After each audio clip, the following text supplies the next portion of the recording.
ก่อนที่พี่จะไปรับอีก2 อาทิตย์หนูต้องห้ามกินของพวกนี้เพราะว่าจะทำให้เพเสียราะว่าพ่อกับแม่กลับมาก็คือหนูก็เข้าห้องอัดแล้วใช่ เพลงอะไรคะ น้องจำปาไปทุกต้น เอ้าพ่อท่านได้ส่งเหนือไม่ดูดิ เอาอันนี้ส้มไห่แล้วก็ทองนอนอยู่บ้านกับทอง ที่สำคัญหนูต้องรักษาเสียงตัวเองห แม่ นูมีเวลา2 อาทิตย์ตอนที่พ่อกับแม่ไปญี่ปุ่น ค่ะ ด่วนพอผู้แม่เพิ่งสั่งห้ามน้องธิดาลาว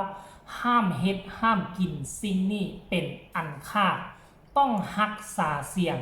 หลังจากพอผู้กลับมาแต่งญี่ปุ่นเข้าห้องอัดเพลงใหม่เพลงที่หลายคนตั้งตารอคอยสบายดี FC แฟนคลับทุกทานมาพบมาพ่อกันคลิปนี้ส่งค่อยคำยามแรงอากาศห้อนอบอ้าวแต่ว่ามื้อคืนนี่ฝนตกลงมาฟ้าห้องฟ้าเลื่อมกันละเนระนาดแต่ว่าฝนตกปล่อยอยู่บนบ้านเจบ่ลาวอยู่แต่ว่าจังหวัดอื่นนอกจากนครหลวงเวียงจันทน์โดนกันละเนระนาดค่ำคืนนี้วันที่29ได้ยินกรมอุตุว่าพายุลมแห้งจะพัดผ่านเข้ามาอย่างหนักว่าซั่นเด้แต่ว่าเฮาก็ไปติดตามเบิ่งว่ามันจะมีแท้หรือบ่เนาะให้ทุกคนระมัดระวังเอาไว้ก็ดีเด้อท่านผู้ชมเนาะกับเข้ามาสู่หัวข้อหลักของพวกเฮานั่นก็คือเรื่องราวของน้องธิดาลาวเดินทางออกจากอยุธยาผ่านกทมลงมาด่วนท่านผู้ชมเพื่อจะไปกราบเนาะไปขอพรจากพ่อดาวบ้านดอนแต่ก่อนจะไปฮอดบ้านพ่อดาวบ้านดอนก็หยุดพักเช้ากินข้าวกินน้ำเนาะเฮาก็ได้ฮู้ถึงการเคลื่อนไหวเพลงใหม่มีเพลงหนึ่งที่ทุกคนจื้อหน้าจำตากันดีแต่บ่ถูกถ่ายทอดแต่ยังบ่ทันได้เข้าห้องอัดป่านนี้เถื่อหลายคนตั้งตารอคอยซื้อมาทุกคนฮู้หมดมีเพลงหนึ่ง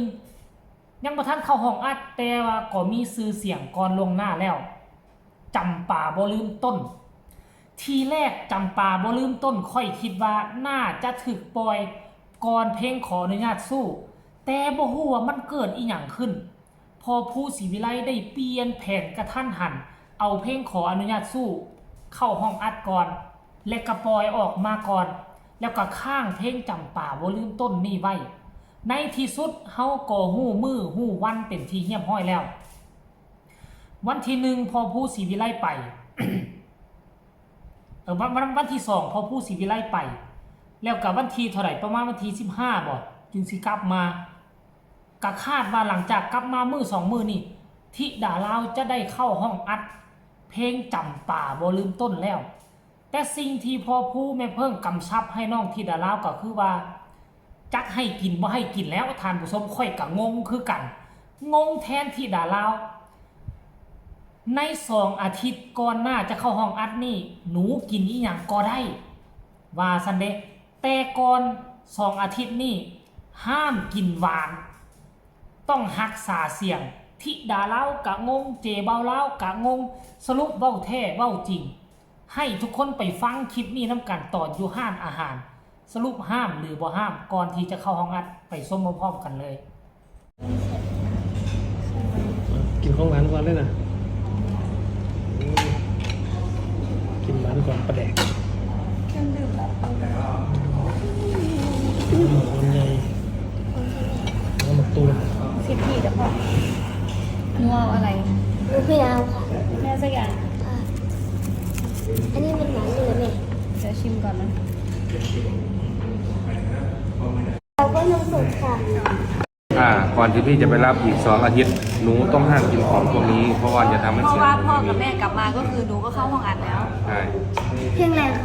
น้องจำปาไปทุกต้น เอ้าพ่อท่านได้ส่งเหนือไม่ดูดิ เอาอันนี้ส้มไห่แล้วก็ทองนอนอยู่บ้านกับทอง ที่สำคัญหนูต้องรักษาเสียงตัวเองห แม่ นูมีเวลา2 อาทิตย์ตอนที่พ่อกับแม่ไปญี่ปุ่น ค่ะ แล้วหลังจากที่พี่ไปส่งหนูแล้ว2 อาทิตย์หนูห้ามกินของพวกนี้เพราะว่าหนูต้องกลับมาใส่เสียง เอ้าอะไรอ่ะ เอาเลยเขาบอกให้ตั้งใจฟัง แล้วก็ ฟังนะหนูมีโอกาสกิน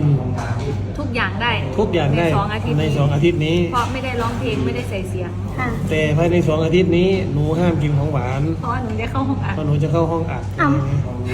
แล้วเมื่อกี้พ่อพูดอะไร เข้าใจไหม พ่อบอกว่าหนูกินได้ ก็จะเอา กินได้ เขากินได้ แต่ก่อน2 อาทิตย์ห้ามกิน เอ้าก็มันก่อน2 อาทิตย์แล้วพ่ออาทิตย์หนูกลับบ้าน ก่อน2 อาทิตย์ หนูเข้าใจไหม เข้าใจ เข้าใจว่า หนูมีเวลา2 อาทิตย์ อืม ตอนที่พี่ไปส่งหนูมีเวลากินของหวาน2 อาทิตย์ อืม แล้วทีนี้ก่อนที่พี่จะมารับหนูห้ามกินของหวาน2 อาทิตย์หั่นแต่สนั่นด้วย สรุปแล้ว สรุปแล้ว สรุปแล้ว ได้กินหรือไม่ได้กินเลย บ่ได้กินเดี๋ยวพอชิวไม่จังอ่ะตอนนี้นะคะกำลังตั้งใจไว้ว่าจะไปกินอะไรภายใน2 อาทิตย์ ห้ามกินอ่ะแล้ว2 อาทิตย์ กินได้ไหม กินได้แต่ว่าหลังวันที่10ปุ๊บแล้วก็ให้งดหวานจัดเย็นจัด เห็นบอกความจริงแล้วที่ดาราเข้าใจถึกแล้ว เข้าใจถึกแล้วเว่าเป็นสำเนียงภาษาไทย แสดงว่าน้องซึมซับภาษาไทยมาเข้าสมองนี่หลายเติบคันว่าคนที่บ่ได้ซึมซับภาษาไทยนี่มาฟังตัวนี้ก็จะงงจะซับจะสนได้ซับสนได้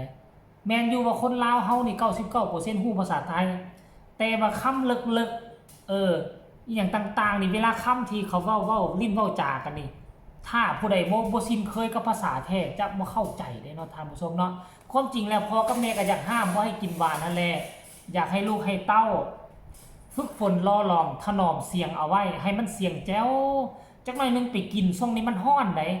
ไปกินของหวานไปกินของเย็นใส่ห้วยบัดมันเป็นมานี่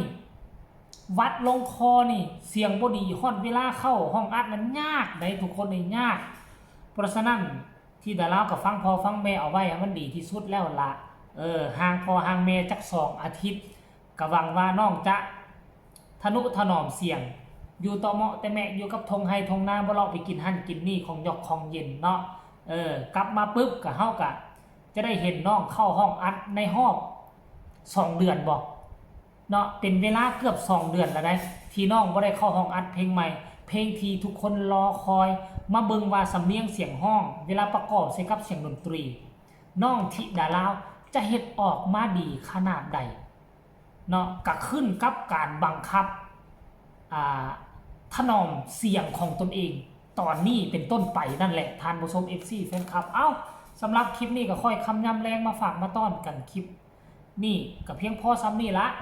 เนาะสำหรับคลิปใหม่คลิปหน้าพ่อกันแน่นอนจะนำพาไปเบิ่งภาพบรรยากาศหลายเดือนพอดาวบ้านดอนบ่ได้เห็นหลานสาวที่ดาลาวจะท่วงจะทักจะชมน้ำเสียงหลานสาวคือแนวใดให้ไปพ่อกันในคลิปหน้าสำหรับคลิปนี้ลาทานผู้ชมไปก่อนสบายดี